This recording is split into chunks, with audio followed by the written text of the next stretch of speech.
What is good, YouTube? We are finally back, and I thought, what better time to film a video? Now I've started my bulk, and I am quite deep into off-season calories and the off-season phase.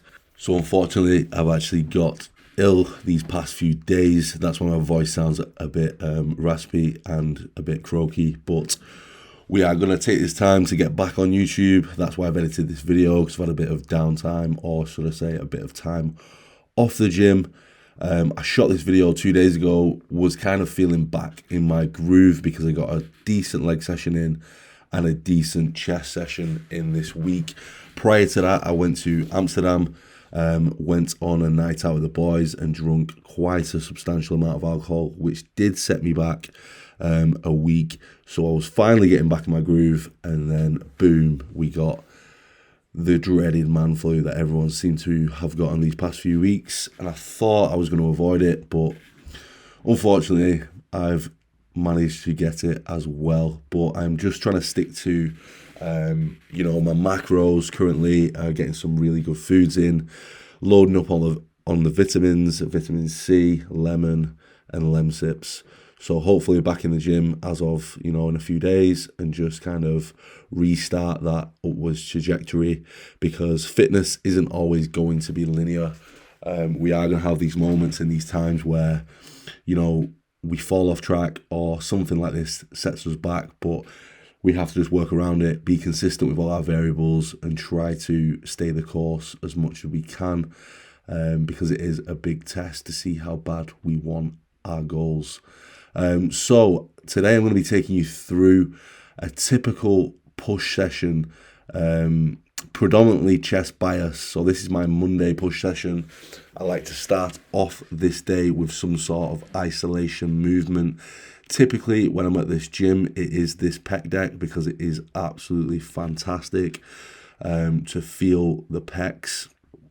I started off with 2 feeder sets, working up to a very heavy top set, and then a 20% reduction in load with a back off set, and that is to failure also. So don't get it twisted with the back off sets. You are backing off in terms of load, but you aren't backing off in terms of intensity. So I think this was one of the heaviest sets, as you can see. Just trying to get a really good stretch and squeeze in the chest, and firing the chest up before we go into our compound movements for the day. With this movement, guys, I'm trying to think about my biceps driving together, and not so much my hands. The insertion of the bicep predominantly, so I can utilize all of my chest. These are absolute grinder reps, and this is how it should be on your final rep of your top set, because if you are not pushing the body to failure, you are not going to change, you are not going to progress, and that is exactly what a top set means. It means a set to all-out muscular failure.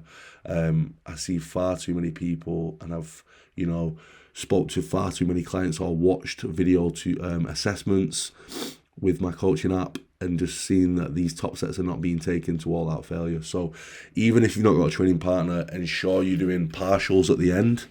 Ensure you're really trying to get those force reps and get everything out of the fibers of that muscle. For me, chest is a weak body part, so I have to really, really, really push these sets and push these sessions, because there's only so many sessions within the off-season phase. So here you can see I'm doing partials, and I'm just trying to fire with the outside of the pecs. Yeah, I think that one got me. That one got me bad. So this was the final back off set. I decided to throw in an intensifier, which was in the form of a drop set here, and just taking all of these sets to failure too.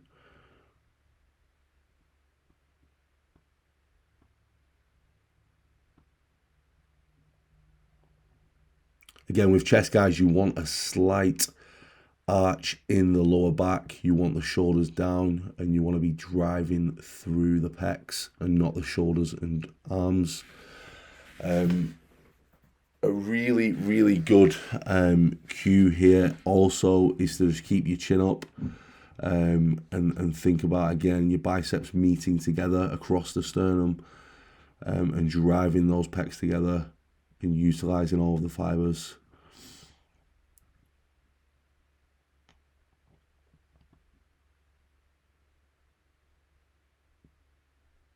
And another tip on this is elbow placement, wrist placement, and seat setup. So you need to ensure that the seat is right for your frame, for your height. For me, I like, because I'm a very tall guy, 6'3", so if I put the seat super high, I feel it a lot in my front delts and feel it a lot in my shoulders. I used to think that would help me feel in my chest, but now getting it at a good level across the nipple line, the bar path that is, or the machine path in terms of pec deck, really does help me utilize all of my chest and take my shoulders out of it. So make sure you're playing around with those, those variables, those setups on your movements, because they are key to feeling it in the muscle that we are working. So that was the final set on this one. From here, guys, I moved into a converging chest press machine, and I really am a massive fan of this machine at this gym. I like to utilize it here and there within my split. At the moment, it's staying very similar week to week. I'm trying to progress. I'm trying to see what I can do in my lifts, and I'm trying to just progress as I push food up weekly. So a great thing about this movement is it does converge, so you can really get that squeeze on the inner chest. But here I was just doing a few partials at the end of a set, and I moved into set 2, where I'm really thinking about squeezing the chest together and getting that peak contraction in the center of the chest. As for me, I believe I didn't do a lot of this when I was, first starting my bodybuilding journey. Therefore, I had a lot of the center of my chest was basically a weak area, and it was lacking. When I got lean, I could see gaps in my physique, and I still do have gaps in my physique, and that's why I'm trying to work on all of these areas. Another tip for you guys is in between sets. I was doing it before, however, I was talking about something else. I like to squeeze the chest and really tense the muscles in between sets on some of my sets. This allows me just to get that cramp, get that burn within the chest, within the pecs, and then when I do go into my set, I can feel it that much more. So this is a really great tip for you guys who can't really feel the chest as much as others. Some guys are just lucky and they can feel the chest firing. These tend to be shorter guys with shorter limbs. Us tall guys with longer levers, it's very hard to feel the chest, especially in your first years of lifting, when you don't have adequate chest muscle to really contract and stretch and squeeze. So it does take some time. You've got to be patient with it. You've got to find movements that work for you, and you've got to just keep consistent with training your chest and resting in between the sessions. So from here, guys, I went into an incline dumbbell press. Just getting that 1 second pause at the bottom of the movement will enable you to feel your upper chest and fire through your pecs instead of using, momentum and triceps on this movement. Keeping the chest nice and high, the shoulders back and retracted is also key when doing these pressing movements on chest, and something you really have to master if you want substantial chest growth. It's just the only way. So we moved into one of our feeder sets here. I think I did 2 feeder sets before this. So sometimes I'll do 2 or 3. These are not sets to failure before we go into our heavy top sets. But like I say, I was just getting my groove back. My strength wasn't, at its maximum capacity, should I say, this week, because I was just getting things, back again. And now I'm basically working into my heaviest top set. This set was 50 kilos. I'm just going for as many reps as I can. And Lorena came out to spot me on this set just so I could get an extra few reps with her help, which is what we all need in a girlfriend, helping us grow that chest shelf. I wasn't really happy with this set because I think before I went to Amsterdam, I hit this for a solid 10 or 12, but that was after 3 really good rest days. 3 really good sleeps, which is another thing that is vital. But we still give it our all. We still got a good set out. Like I say, getting the groove back. And not every week is going to be linear. What we want it to be is linear in progression, in strength, but with things going on, setbacks, and obviously this week, me being ill, with it being winter, you just got to take it with a pinch of salt and, control the things that you can control. Don't beat yourself up about things that that are out of your control. I know we all do this. And it is part of the game, and it is part of wanting to be the best version of yourself. So it is very normal, and well, I should say normal, but it is a very bodybuilder mindset, and it is a good mindset to have, in my opinion. So anyway, because I wasn't happy, I went and hit this set again for as many reps as I could. Still wasn't really happy with that set, so I went into the 30s and just hammered out another, I think 12 reps on this, just to get some blood flow, to get that extra stretch and squeeze and finish off this exercise with some blood flow into the upper chest. Make sure you're not neglecting your upper chest too, guys, because it is vital and it is a key area for, if you're getting on stage or if you want that aesthetic, well-balanced physique. So the third exercise for today was some almost like front raises for the chest. I've done these throughout the years. I just decided to throw a few in just to aid with the pump and the blood flow before going into another compound movement. I may or may not throw these in on a weekly basis. It just depends how I feel, and I'm not doing crazy amounts of sets on them. They're just good for blood flow and kind of etching out that detail when we get lean, because they do enable you to squeeze the upper chest fibers and hold at the top. And I do accredit the striations not only to genetics, which I've been blessed with from the gods, and squeezing these reps, squeezing these sets and time under tension. So just bear things like that in mind. Don't be throwing weights around, control the weights, use the muscle that we're working, and ensure that you're getting that feeling in the muscle. Because if the muscle isn't pumped or you can't feel anything, then it's a wasted set in my eyes. And that's just how I've always trained personally. So after this, we went into another hammer strength. So plate loaded chest press. This is mainly for the lower chest. But you can feel your entire pecs on this movement. Worked up to 2 top sets to failure.